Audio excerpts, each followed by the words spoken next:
Welcome back, everybody, to Two Guys and a Stack of Comics. My name is Reed. Along with me, as always, is Mike. Mike, we are here today to talk about Marvel's most famous character, a character that is doing very well in the video game space, a character that is doing very well in the kids' cartoon space, a character that's doing excellently on the big screen, but comic book wise, and he's doing well in one comic book universe where he is universally the most popular comic pretty much going right now with Ultimate Spider-Man. But today we are going to talk about The Amazing Spider-Man, one of the foundational books of Marvel Comics, probably the crown gem of the Stan Lee, Steve Ditko 60s invention of Marvel. By far their most popular character, maybe not everyone's favorite character, but he is, for all intents and purposes, the icon or mascot of Marvel. And yet, his Amazing Spider-Man comic book has been reeling for a good 20 years or so, I'd say. There's been some good runs here and there, but I think the character, as far as the Amazing Spider-Man, has kind of reached a low point for the character. Maybe not sales-wise, but creatively, there's a lot of unhappiness with fans of the Amazing Spider-Man. We want to make sure we differentiate, not the Ultimate Spider-Man, which is doing very well with Jonathan Hickman and Marco Cicchetto, but the Amazing Spider-Man comic. So, Mike, I'll start with you on this before I kind of go with all that's gone wrong with Spider-Man. You have not picked up Amazing Spider-Man in quite a while. What is it that made you drop the book and stop reading? Because I know you've been reading Ultimate Spider-Man. What was it that got you out of reading the mainline Peter Parker book? Well, I will go on record saying I was never a Spider-Man fan. Not that I didn't like him, but I just Mhm. had all these other characters that I was interested in. Even as a boy, I never bought a Spider-Man comic. I bought Iron Man, the Avengers, Hulk, Thor, Daredevil, Captain America, and the Falcon, but I never bought Spider-Man. It just didn't appeal to me. That being said, it is my son's favorite character. I love the character, but I don't think I've ever subscribed to his book. Now, Jackson and I have a sub box, and he is pulling The Amazing Spider Man right now, as well as Ultimate Spider Man. So my knowledge of Spider Man is limited. I do have some old collections of the older Spider Man that I love and enjoy. And for you Spider Man fans that aren't digging the current Spider Man, there's plenty of good There's Spider-Man a for you lot to of read. great stuff to go Yeah, back and yeah, revisit. and Absolutely. those older comics that are so expensive, they're all reprinted, and So many good although collected editions of it from, yeah. as a collector you love to have the original, that's why we're collectors. But if you just want a good story, there are so many good stories from the 60s and 70s. Just buy a collection and read it, and wait this cycle until Spidey gets better, because I will tell you, Jackson's pained. Yeah, He I think. he begrudgingly gets it, and Mhm. he's like, meh, but he loves Ultimate Spider-Man. He's loving Yeah, Ultimate I think Spider-Man. Ultimate Spider-Man makes fixing Amazing Spider-Man really difficult. And the reason being, Ultimate Spider-Man to me just seems like the Spider-Man comic we were headed for 20 years ago when they And I drove everything love off a Ultimate cliff. Spider-Man. That's the first Spider-Man comic that I, sub to that I was reading, besides for the Yeah. ones for Jackson. No, I think the thing is, Peter Parker to me was always Marvel's best character. He was my favorite character, but he was always the best character in Marvel because he was truly the hero's journey. Peter starts off as a very young, abrasive, kind of annoying-ish 15-year-old superhero, ages and matures as high school goes to college, gets development there, has heartbreak with Gwen, finds solace with marriage. I mean, he just evolved and evolved and evolved and went to 2000. Peter was a teacher, and it just seemed like everything with the character had kind of gotten to this place where, okay, this young teenage hero is now, an adult who's married and has a life, and you at least followed that journey. And then when they did the One More Day thing, where they decided to basically sell Spider-Man's marriage to Mephisto, which, geez, that's a hell of a story idea there. Um, I heard about that through you, and I was like, that's insane. and then it was the idea behind that at the time, I believe, was to give the character a refresh because they felt like he was getting too old, and that he needed to be younger, which Nope, they've It's got fantastic because Ultimate Spider-Man is literally the Ultimate Spider-Man that we have now is literally the slap in the face to that of Ultimate Spider-Man is honestly like if there hadn't been this stupid detour. Obviously it's a little different because he's getting the powers now, but basically we're seeing a 35-year-old Peter Parker with kids married to Mary Jane Watson. It's kind of exactly where we were headed had they not taken this ridiculous detour where they flipped the car over and lit it on fire. Like it's that's just that's a they've got to crazy get thing something because going. you don't need a younger Spider-Man. You have Miles Morales. Yeah, and that's the other part of, you go back 20 years ago when Miles wasn't really a thing. They still have the Ultimate Spider-Man comic that Brian Michael Bendis was doing that was massively successful, that was your younger Peter Parker.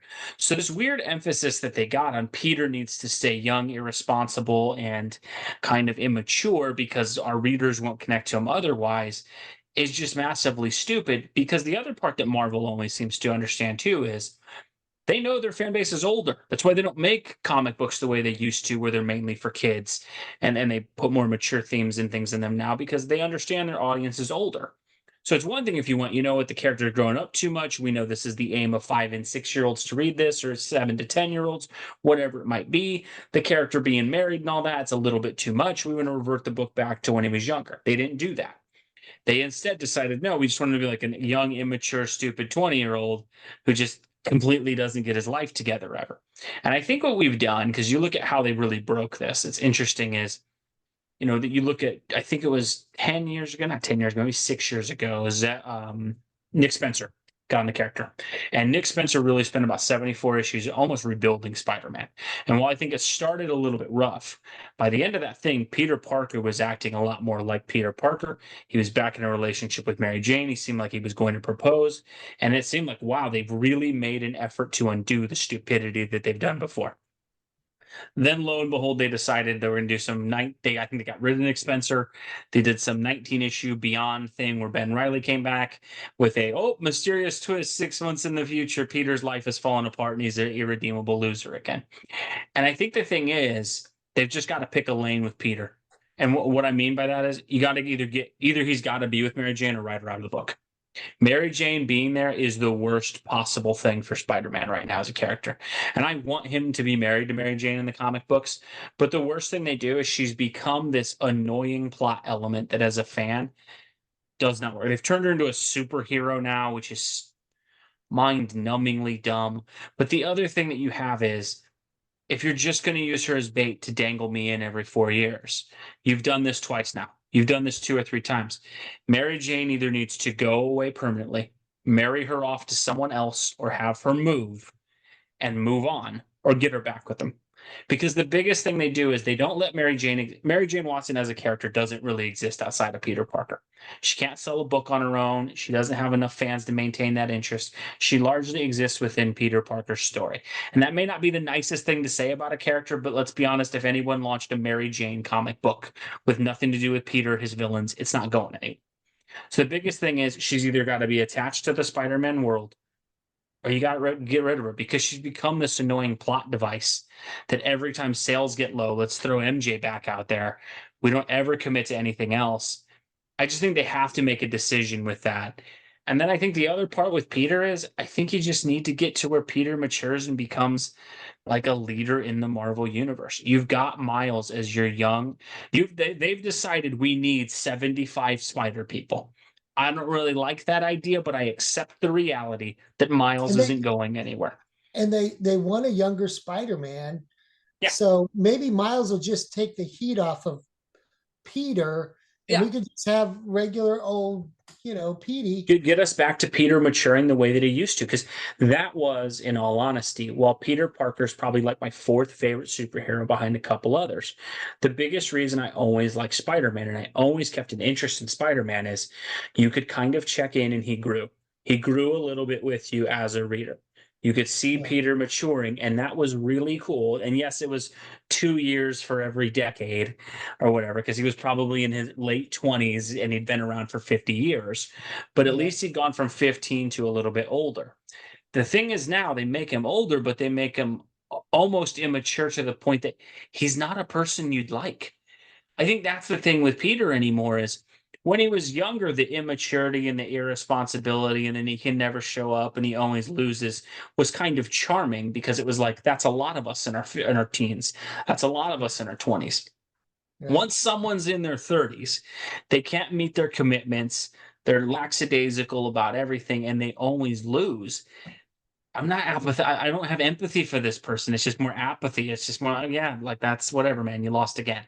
And they've got to get back to, I mean, what's so crazy to me is that's the essence of Spider-Man is when you go back and look at the Raimi movies, why those work so well in those originally Ditko movies, the character always won but lost, and that was the brilliance. He'd win a battle as Spider-Man but lose as Peter Parker, or win as Peter Parker and lose as Spider-Man.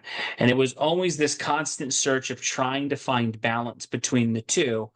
And eventually he kind of got good at I can do a little bit of both, and I'll never have a perfect one as either. Instead, now it's like, well, he's going to get his butt whooped by Tombstone as Spider Man, go home and marry Jane's with another guy, go on a date that he's late for, get slapped in the face, and then go fight the Rhino and lose. And it's like, what am I going to It, like about this it's character? too much, but It's too much. it goes to show the brilliance that Stan Lee and Steve Ditko did when they Bad with him. created that narrative of the character, that it was always counterbalanced perfectly. And it's such a brilliant plot structure that it worked, 50 years later in the Sam Raimi films. And it's just, it's so good. It's so sweet. A writer can't help themselves with a character like that that's designed that way. It's built in to the character's DNA that he'll win some and he'll lose some, but he goes on. So you gotta get back to that. And no, you can't really have Spider-Man with Mary Jane, can you? We just did a thing on Superman and Lois. You can't have Superman without Here's the thing: Lois. if there, I think the presence of the Ultimate Universe where he's married to Mary Jane means it's not going to happen in the regular universe. I largely think Marvel's ultimate pitch was: you fans have been complaining about this. Here it is. You get your own book. And here's the thing: Well, if you're going to do that, then do it. Because the I'm biggest thing loving that I it. don't want to see, don't dangle Mary Jane in the main comic book anymore. Yeah. Just get rid of it. If you're not going to do it, it's kind of like the New 52 did the same thing with Super. We talked a little about Lois Lane. They did the same thing with Diana and Superman in the New 52. And again, I'm a guy who thinks Superman should be with Lois Lane. But they did that with the New 52, where it was like first year of the comics before he gets with Wonder Woman. It was all about Superman likes Lois Lane. Then they get him with Wonder Woman. Lois is still in the background. He's still working with Lois. There's always something with Lois. And then eventually, before Superman and Wonder Woman's really a thing, we put him with Lois Lane again. And the whole thing is, if you have a character like that, you either need to get rid of that character or put them with the character. Because the thing that's weird is, people will go, well, it doesn't need to be with Mary Jane anymore. If Mary Jane didn't sell, if Mary Jane wasn't something people wanted, we wouldn't complain about it. I think that's the thing is we used to see the Spider-Man sales when they were together were better. And so I think the thing is they got to pick a direction from that angle. Like you said, the biggest thing is we don't need young, teen, irresponsible Peter anymore who doesn't get things. You have Miles for that. And Yep. that's the biggest thing as a Spider-Man fan that makes me mad is I never wanted Miles in the main universe, but you put him there. So the only good thing about Miles being in the teen universe is I now have all the teen Spider-Man who's in high school that you guys want to push, have that be Miles. That's what you've told me he is. Like that's the thing I And don't get those, is Marvel's done so much of we needed a younger Spider-Man for a new generation. Cool, you got him. Age up Peter Parker then. Don't drag Peter down and have Miles fill that role too, because then Peter kind of just ends up nowhere. my sales pitch to Marvel on this would be the younger generation has Miles, but us older guys that are 35 plus, or if you're me, you're plus.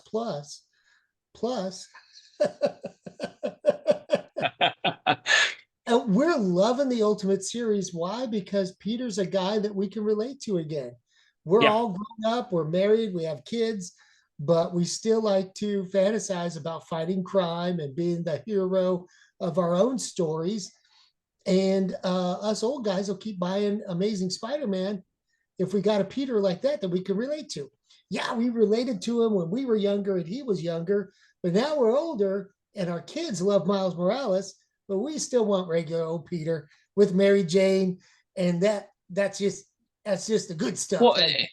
and again, yeah, I would be all for if they wanted to put him in both Mary Jane in both books. I think it's one of the coolest relationship dynamics in comic books. I think when you look at the way that relationship was built painstakingly over decades by Lee and Ditko, and then well, Romita's one who first drew her. When you look at, they were always hinting, as Anna's always hinting, oh, you got to meet my niece, you got to meet my niece, and he doesn't want to. I know that was Finally so good, does. You get right? that amazing reveal, and it always worked in that. I think Peter and MJ is probably the strongest relationship in all the comics, even more so than Superman and Lois Lane, because they do really fit for each other. The thing is, the complementary edge of Spider-Man is unlike Superman, where he's kind of everywhere and he gets tethered to Earth by Lois. Spider-Man's a friendly neighborhood character who largely isn't going to fight in these cosmic galactic battles. And so the thing is, having this character who pulls him back to Earth and sees the best in him, and I just think so much of the origin of Peter Parker and how hard he is on himself, to have a person like Mary Jane who truly loves him and brings the best out of him, that's what makes that great writing for that character. And then when you do the flip side of Peter Parker is one of the only people who really cares about her as a person and isn't just there for how she looks. It's a perfectly put together relationship that was done over so many years, especially when you look at the way that they played off the death of Gwen Stacy and how much Mary Jane matured, and that was a long burn, kind of slow burn sort of thing to build that relationship. It was one of the best executed relationships in all of fiction, and they've just done so many things to ruin it. And it's at the point now where it's just like, either put them together or get rid of her, move her on to a different book, have her move to San Francisco and do the West Coast Avengers or something like that. I don't care. Like, just if you're, Is but she don't is keep her she around. is she a superhero now? They make her a superhero named Jackpot now, which is every She's time you called think they've reached Jackpot. creative Okay, bedrock, the you hit the lowest, jackpot. they drain a little more out of the Does she have pool, kind of webby thing. powers? Does she have webby No, she powers? has like some bracelet that gives her luck powers. It's a convoluted mess. I bet she's not allowed in Las Vegas. Yeah, no, I mean, she shouldn't be allowed anywhere in the Marvel universe with that power set. I just think the Are you biggest thing, kidding me? Wait a minute. Her name is Jackpot because Jackpot. Yes, you we've hit the yeah, jackpot no, see, tiger yeah, face. see what they did there, Mike. They're so clever. I just, Oh my man, like goodness. they everything I didn't even about it know is. that. I did not even I know mean, that. obviously dripped in a million layers of sarcasm. Like, I think the biggest thing they've got to do is you got to mature him up again. Because the biggest thing is, even as bad as the book is right now, it's still selling pretty well. It's still Marvel's biggest seller. Now, it's not selling higher than Ultimate Spider-Man, and it's not selling the numbers you typically expect Spider-Man to sell, but it's You know still the what it top seller is? for Marvel. You know what it is? It's all the completist Spider-Man Oh, fans who've no, been I subbed sit here for and complain. I have it in my there's box. I'm not breaking up I'm not breaking. I've had the book since like 1998. I've they got it. have It's a really hundred hard for thousand me fans to that break have it that on their habit. sub list. That book will always sell 100,000 copies every month, no matter what schlock goes on in between the covers. It's going in a No, bag and and a board, and it's part of going in the that box. is I'll admit I am probably part of the problem is Sony still picks it up. I think the thing is, I hope they just pick a direction for him. I don't, and we've talked a lot about with Mary Jane. It's not, I don't care if he's in a relationship with whatever character, just give the character an I angle, do. make him more mature, give him a profession as Peter Parker that he's excelling in, something. Because he's always this kind of hybrid journalist, scientist, but then he's neither. And they just, I'll look at this current run, and it's so interesting seeing what they've done, and that, like, and I would say interesting, but like in a morbid way, because it's just, I don't know what they're doing. First part of the run, they have that he's broken up with Mary Jane and she's with this new guy, Paul, and they have kids because she got trapped in another dimension or whatever. Mm. And then the kids weren't actually real. So then the kids are gone, but then she just stays with the guy when it was hinted she was only with them because of the fake kids. Okay, that's fantastic. Then they have Wow. where Peter decides, I'm going to get with Black Cat, which, okay, I could see that working. That's They his had a second thing. biggest love interest outside of Gwen, outside of Mary Jane and Gwen, right? So, okay, we've got someone as a character. There's a lot of people who like that relationship. Maybe that will work. They completely ended that in one of the most haphazard fashions ever with like this stupid, oh, you don't lecture me anymore, Peter, so you don't care about me. And they end that relationship. So then that's gone. Then he largely just ends up aimless. They did this entire redemption arc for Norman Osborn, where he had lost the Goblin personality and started trying to be a hero. Then they reverted him back to the Goblin. Then they made Peter possessed by the Goblin. Then Peter beat that. Then he got possessed again. Then Norman got possessed again. And then now Norman's, and it's just like, guys, just pick a direction that you're going to go in. And I mean, they did Miss Marvel died in the run and then returned in the. It's just they don't know what they're doing anymore. And the weird thing for me is, I think sometimes we blame the writer of the book because I've seen the writer gets a lot of junk. I don't know how much is the writer and how much is editorial. Because the whole thing is the editor. If the editor's telling you, no, you're doing this, then you just write the best story that you can. I just they've got to pick From something for me. outside eyes, it sounds to me like the rudder is broke on that ship Oh yeah, and we're adrift. It's just yeah. going with the waves and it's No, and very that's that they've got to capsized. get somebody in who has a 5 year vision for Peter Parker. I think that's the biggest thing is you've got to get somebody in who has, and that's what used to seem to happen with the character, is that runs kind of ended at a point where you knew, okay, this is a good stopping point. We pick up from that.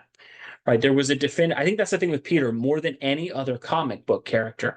I feel like there was definitive, like kind of like eras of Peter Parker. There was the high school era and then the college era and then that Mary Jane and he's married era and then the post that. And now it's kind of just, you pick up these stories. It's like, I don't really know what the character's doing, where the character's going. They've just got to find my biggest thing for that I would do with Peter Parker at this point is I would just mature him up and make him one of the leaders of the Marvel universe where he's stepping up as maybe he's been in the Avengers before. I would have him become like a full-time member of that team. He still patrols New York, have him grow and mature, kind of the way they handle Batman in terms of Batman is the sort of forefront father figure of the Batman universe of things. They've got us, if you're going to have a million other spider people, then he needs to be the tip of the spear of that thing. He needs to be the leader. He needs to be in charge. And that's the whole thing is it's just maturity that's missing from the character. If they want to get him in whatever relationship and who cares? I mean, honestly, they've toyed around with that stuff, but I just think they've got to give him a definitive direction. And for me, I think it would be really cool to see Marvel's premier character become the premier leader of that universe that It they makes have, and sense to that me. I think that would really be a cool evolution and growth to see where like, okay, Peter is now no, you know, he can still make the jokes and the quips, and he's never going to be Captain America. But the same way that we've aged up other characters in that work. I mean, I think we've seen this. Dick Grayson in DC went from Robin and younger to now Nightwing, and then Nightwing is now seen as a leader and a more mature kind of character that people look to. I think they've got to get that point with Peter Parker and bring something back, especially if you're going to keep the 75 other Spider people in the Marvel universe. But it's just crazy. The book that started it all, you know, obviously Amazing Fantasy is the first issue, but the Amazing Spider-Man, the book that really is the forefront of this character, is the portion of this character that's in the worst place. He's in a better place in the movies. He's in a better place in the video games. He's in a better place in an alternate universe comic book that goes at the same time. It's just sad to see it. We hope to see Amazing Spider-Man turn around. Let us know what you guys think below. What would you do with Peter Parker? If I put you in charge of the Amazing Spider-Man, what ideas would it have? And if this current run is working for you, I don't know many that people that it is, but if it is always great to see folks' opinions. We'll never say anybody's 100% right or 100% wrong on things. Everything is perspective. But if you got anything, let us know. As always, folks, thank you so much for watching. God bless you. We'll catch you in our next video. Thanks, everybody.